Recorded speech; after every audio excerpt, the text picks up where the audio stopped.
औज़ुबिल्लाहि मिनश्शैतानिर्रजीम बिस्मिल्लाहिर्रहमानिर्रहीम। अल्लाहुम्मा सल्लि अला सय्यिदिना व मौलाना मुहम्मदिन व अला आलि सय्यिदिना व मौलाना मुहम्मदिन व बारिक व सल्लिम अलैहि। मोहतरम ख़वातीन व हज़रात, अस्सलामु अलैकुम। मुर्शिद कामिल रूहानी स्कॉलर जनाब सैयद सरफराज अहमद शाह साहब की दिल की गहराइयों से निकली रूहानी गुफ्तगू के साथ आपकी खिदमत में हाजिर। किताब जहान फ़कीर, नशिस्त नंबर 16। टॉपिक है पहली पढ़ाई ही असल पढ़ाई और मुर्शिद से राबिता कायम करने का तरीका। इसमें एक सवाल है, पहला सवाल, अपने मुर्शिद साहब के दुनिया से पर्दा फरमा जाने के बाद मुरीद उनसे राबिता किस तरह कायम रखे। आइए देखते हैं जनाब सैयद सरफराज अहमद शाह साहब इस सवाल का क्या जवाब देते हैं। मुर्शिद साहब के दुनिया से चले जाने के बाद भी उनसे राबिता बहुत आसान है। इशा की नमाज के बाद 2 रकत नफल नमाज अदा कीजिए और आंखें बंद करके जानमाज पर ही बैठे रहिए। पूरी यकसुई से अपने मुर्शिद साहब की तरफ मुतवज्जे हो जाएं और उनसे जो भी पूछना चाहते हैं पूछ लें। उम्मीद है उसी वक्त आपके जहन में जवाब आ जाएगा। अगर ये ना हुआ तो आपके मुर्शिद ख्वाब में आकर उसका जवाब आपको दे देंगे और इस बारे में बता देंगे। इस ज़िम्न में छोटी सी बात याद रखिएगा कि हमारे सवाल और दुआएं आम तौर पर दुनियावी मामलात से मुताल्लिक होती हैं। साहब, वो दुकानदार आटा महंगा दे रहा है, दुआ कर दें वो आटा सस्ता कर दे। मुर्शिद का ये इस्तेमाल नहीं है कि उससे दुनियावी दुआएं कराई जाएं। जिस शय का रब ताला ने इतनी हिकारत से जिक्र किया और आप सल्लल्लाहु अलैहि वसल्लम ने दुनिया को मुर्दा बकरी जिसका गोश्त गल सड़ गया है उसके एक बाल के बराबर भी करार नहीं दिया। दुनियावी मालो ज़र की हकीकत का अंदाज़ा इसी बात से लगाया जा सकता है।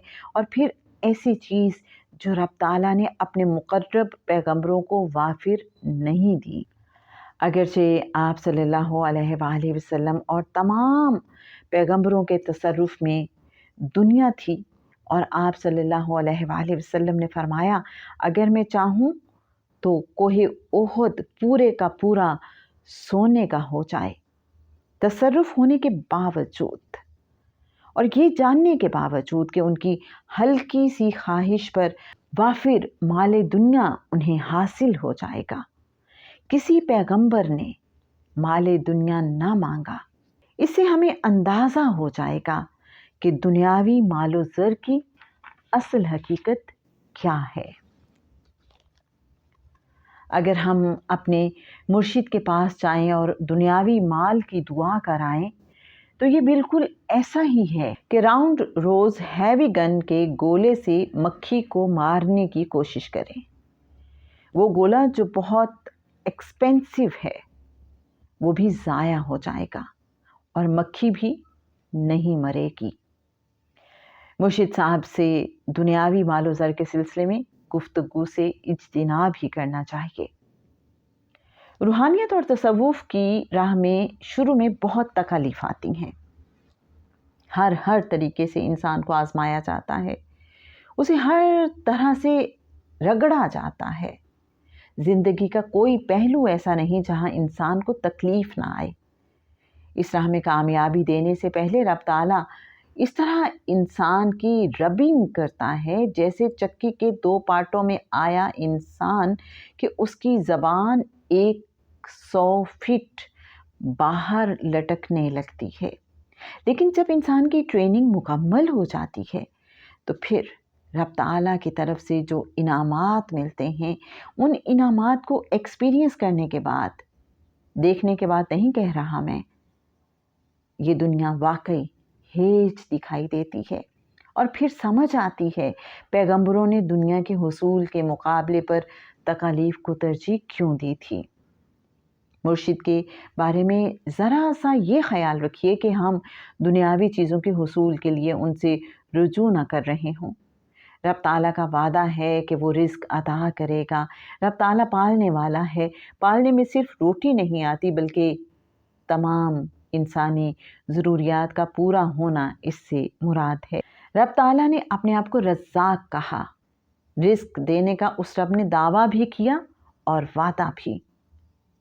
جس نے اپنے بارے کہہ دیا میں تمہارا رب ہوں، اور پھر وہ اپنے وعدے کا سچا بھی ہے اور اس نے وعدہ کر لیا ہے کہ وہ ہمیں پالے گا، تو پھر ہمیں کس چیز کی فکر ہے؟ ہم بے فکر رہیں اور یقین رکھیں کہ میرا رب مجھے پالے گا اور وہ ضرور پالتا ہے۔ اپنے مرشد صاحب سے وہ چیز حاصل کرنے کی کوشش کریں جس چیز نے آپ کے مرشد صاحب کو مرشد بنایا تھا، اور وہ علم ہے۔ جب ہم دنیا کو ایک طرف ڈال کر اپنے مرشد سے صرف علم کی طلب رکھتے ہیں تو شروع کے 5-7 سال انتہائی تکلیف کے ہوتے ہیں، اور جب انسان ان سے گزر جاتا ہے تو دعا کرتا ہے، یا اللہ یہ شدید تکلیف کے حالات میرے دشمن کو بھی کبھی نہ دکھانا۔ لیکن پھر علم ملنے کے بعد دنیاوی عروج بھی حاصل ہوتا ہے۔ دنیاوی آسائشیں انسان کے قدموں میں ڈھیر ہوتی ہیں۔ آپ مرشد صاحب سے دنیا کا تعلق نہ رکھیے کہ میں ان سے دنیا مانگوں، بلکہ ان سے علم کا تعلق رکھیے۔ علم حاصل ہوگا تو آپ خود مرشد کے مقام پر جا پہنچیں گے، اور پھر سبھی کچھ آپ کا ہوگا۔